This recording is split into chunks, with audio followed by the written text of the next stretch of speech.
വഖഫ് ബോർഡിന്റെ അധിനിവേശ വിഷയത്തിൽ മുഖ്യമന്ത്രിയും സർക്കാരും മുനമ്പം നിവാസികളെ വഞ്ചിച്ചിരിക്കുകയാണ്. ഇന്ന് വിളിച്ചു ചേർത്ത യോഗത്തിൽ ജുഡീഷ്യൽ കമ്മീഷനെ നിയമിക്കാനുള്ള സർക്കാരിന്റെ തീരുമാനം നിയമാനുസൃതം ഭൂമി കൈവശം വയ്ക്കുന്നവരുടെ അവകാശത്തെ ചോദ്യം ചെയ്യുന്നതിന് തുല്യമാണ്. മുനമ്പം നിവാസികളെ സർക്കാർ അവിശ്വസിക്കുന്നു എന്നുള്ളതിന്റെ തെളിവാണിത്. ഇത് വഖഫ് ബോർഡിന് വേണ്ടിയുള്ള ഒരു തീരുമാനമാണ്. സർക്കാർ മുനമ്പം നിവാസികളോടൊപ്പമല്ല, വഖഫ് ബോർഡിനോടൊപ്പമാണ് എന്ന് തെളിയിക്കുന്നതാണ് ഇന്നത്തെ നടപടി. നേരത്തെ പലതരത്തിലുള്ള നിയമാനുസൃതമായ നടപടികൾ, ഈ ഭൂമി പണം കൊടുത്ത് നിയമപരമായി കൈവശം വയ്ക്കുന്നതാണ് വർഷങ്ങളായിട്ട്. ആ അടിസ്ഥാനത്തെയാണ് സർക്കാർ ചോദ്യം ചെയ്തിരിക്കുന്നത്. ഇത് തികഞ്ഞ വഞ്ചനാപരമായ സമീപനമാണ്.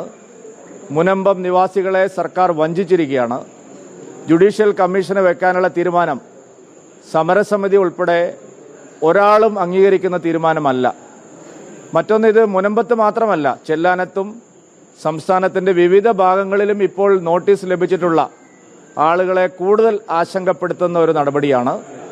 സർക്കാർ ഏകപക്ഷീയമായി വഖഫ് ബോർഡിന് അനുകൂലമായി നിൽക്കുന്നു എന്നുള്ളതിന്റെ കൃത്യമായ സൂചനയാണിത്. ഔദ്യോഗിക പ്രതിപക്ഷവും ഇതുതന്നെയാണ് നിലപാട് സ്വീകരിച്ചിരിക്കുന്നത്. അതുകൊണ്ടാണ് UDF-ഉം LDF-ഉം ചേർന്ന് നിയമസഭയിൽ ഐകകണ്ഠേനയുള്ള ഒരു പ്രമേയം പാസാക്കിയത്. വഞ്ചനാപരമായ സമീപനമാണ്. സർക്കാർ മുനമ്പം നിവാസികളുടെ സത്യസന്ധതയെ ചോദ്യം ചെയ്യുകയാണ്. അവരെ എന്തോ കയ്യേറ്റക്കാരായിട്ടാണ് സർക്കാർ കാണുന്നത്.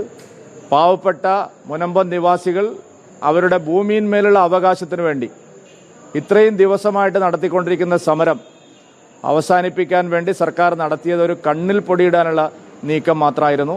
ഇത് വഞ്ചനാപരമായ സമീപനമാണ്. സർക്കാരിന്റെ ഏകപക്ഷീയമായ തീരുമാനമാണ്. ഒരു കാരണവശാലും ഇത് അംഗീകരിക്കില്ല. മുനമ്പത്തും ചെല്ലാനത്തും അതുപോലെ വഖഫ് ബോർഡ് നോട്ടീസ് നൽകിയ എല്ലാ സ്ഥലങ്ങളിലും BJP ജാഗ്രതാ സമിതികൾ രൂപീകരിച്ചുകൊണ്ട് അത്തരം ഭൂമി നഷ്ടപ്പെടുന്നവരെ സംരക്ഷിക്കാനുള്ള നടപടികളുമായിട്ട് മുമ്പോട്ട് പോകും.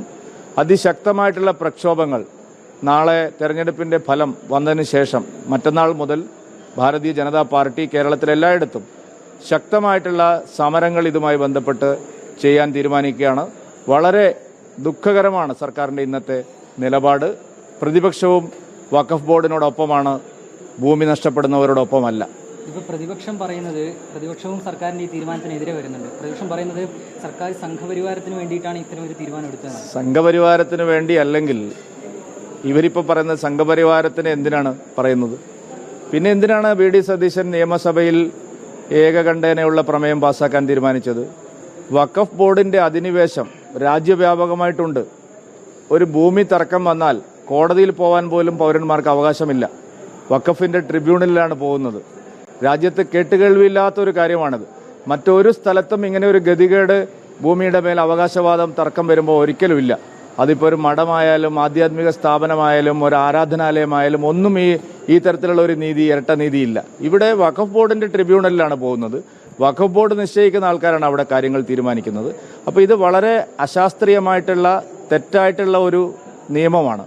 അത് പരിഷ്കരിക്കാനാണ് മോദി സർക്കാർ ശ്രമിക്കുന്നത്.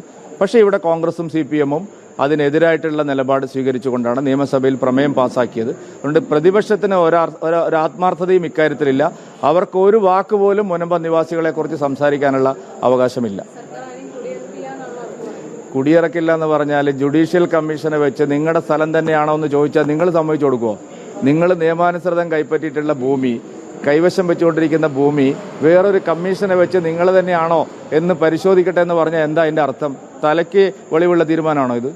ആരെങ്കിലും അംഗീകരിക്കോ? ഈ രാജ്യത്ത് ആരെങ്കിലും നിയമപരമായി പതിറ്റാണ്ടുകളോളം കൈവശം വെക്കുന്ന ഒരു ഭൂമി അവരൊരു തെറ്റും ചെയ്യാതെ അവർ കൈവശം വെക്കുന്ന ഭൂമി ജുഡീഷ്യൽ കമ്മീഷനെ വെച്ച് ഇനിയും പരിശോധിക്കണം എന്ന് പറഞ്ഞാൽ സർക്കാരിന് ആരാണ് അധികാരം കൊടുത്തിരിക്കുന്നത്? അപ്പൊ സർക്കാർ മുനമ്പം നിവാസികളുടെ അവകാശത്തോടൊപ്പമല്ല, അവര് വഖഫ് കയ്യേറ്റക്കാരോടൊപ്പമാണ് എന്നുള്ള നിലപാടാണ് ഇതിലുള്ളത്. ഈ ഒരു പ്രശ്നം നീട്ടിക്കൊണ്ടുപോകാനാണോ സർക്കാർ ശ്രമിക്കുന്നത്? അല്ല, സർക്കാരിന് ആത്മാർത്ഥത ഉണ്ടായിരുന്നെങ്കിൽ നോട്ടീസുകൾ നിർത്തി വഖഫിൻ്റെതല്ല ഈ ഭൂമി മുനമ്പം നിവാസികളുടെ ആണെന്നാണ് ഇന്നത്തെ യോഗത്തിൽ പറയേണ്ടിയിരുന്നത്. അതാണ് സമരസമിതിക്കാർ ആഗ്രഹിച്ചിരുന്നത്. കേരളത്തിലെ ജനങ്ങളെല്ലാവരും അതാണ് ആഗ്രഹിക്കുന്നത്. ഒരു തരി ഭൂമി പോലും വഖഫിന് കൊടുക്കരുതെന്നാണോ ബിജെപിയുടെ അഭിപ്രായം? അല്ല, വഖഫിന്റെ അല്ലാത്ത ഭൂമി എങ്ങനെയാണ് വഖഫിന് കൊടുക്കുന്നത്? വഖഫിന് എന്താണ് ഇത്ര അമിതാധികാരം? വഖഫ് ബോർഡിൻ്റെതല്ലാത്ത ഭൂമി ഇപ്പോൾ പല സ്ഥലത്ത് ശ്മശാനങ്ങൾ അതുപോലെ എല്ലാം അവർ അവകാശവാദമായിട്ട് വരികയാണ്. ഹരിജനങ്ങൾ ഉപയോഗിക്കുന്ന, പട്ടികജാതി കുമാരി ഉപയോഗിക്കുന്ന ശ്മശാനങ്ങൾ, ക്ഷേത്രഭൂമികൾ, അതുപോലെ അഗ്രഹാരങ്ങൾ, നടക്കുന്ന കാര്യമല്ല കേരളത്തിൽ. ഞങ്ങൾ ഒരു തരത്തിലും അത് സമ്മതിക്കില്ല. ഞങ്ങൾ അതിനെ ഒരു തരത്തിലും പ്രോത്സാഹിപ്പിക്കാൻ സർക്കാരിനെയോ വഖഫ് ബോർഡിനെയോ അനുവദിക്കില്ല. ശക്തമായിട്ടുള്ള എതിർപ്പുണ്ടാവും. ചെറുത്തുനിൽപ്പ് വളരെ ശക്തമായിരിക്കും. സർക്കാർ കീഴടങ്ങുന്നതാണ് അവർക്ക് നല്ലത്. നാളെ വോട്ടെണ്ണുകയാണല്ലോ. വോട്ടെണ്ണലിനെ കുറിച്ച് ഞങ്ങൾക്ക് എന്തായാലും ഒരു ആശങ്കയില്ല. 3 മണ്ഡലങ്ങളിലും ഞങ്ങൾ തികഞ്ഞ ശുഭാപ്തി വിശ്വാസത്തോടു കൂടിയാണ് നാളത്തെ ദിവസത്തെ കാണുന്നത്.